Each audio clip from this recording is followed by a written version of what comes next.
મહેસાણામાં લુખ્ખા તત્વોનો આતંક, બાયપાસ પર પાર્ક કરેલી ગાડીઓના કાચ તોડી તોફાન। મહેસાણા શહેરના નુગર બાયપાસ ઉપર આવેલા દેવ કોમ્પ્લેક્સ આગળ લુખ્ખા તત્વોએ તોડફોડ મચાવી હોવાની ઘટના સામે આવી છે। અજાણ્યા ઈસમોએ પાર્કિંગમાં ઊભી કરેલી ગાડીઓના કાચ તોડી નાખતા વિસ્તારમાં ભયનો માહોલ સર્જાયો છે। પ્રાપ્ત માહિતી મુજબ ઓએનજી લશ્કરી બોલેરો ગાડી અને મારુતિ સુઝુકીની ગાડી સહિત કુલ 4 થી 5 જેટલી ગાડીઓના કાચ તોડી નાખવામાં આવ્યા હતા।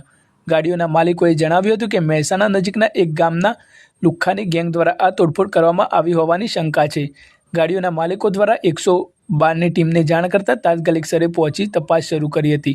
પોલીસે આસપાસના સીસીટીવી ફૂટેજ તપાસવા તેમજ આરોપીઓની ઓળખ માટેની કાર્યવાહી હાથ ધરી છે। આ ઘટના બાદ સ્થાનિકોમાં રોષ ફેલાયો છે અને લોકો દ્વારા આવા અસામાજિક તત્વો સામે કડક કાર્યવાહી કરવાની માંગ ઉઠી છે। શહેરમાં વધતી ગુનાખોરી સામે પોલીસ તંત્રની કામગીરી પર પણ પ્રશ્નો ઊભા થયા છે।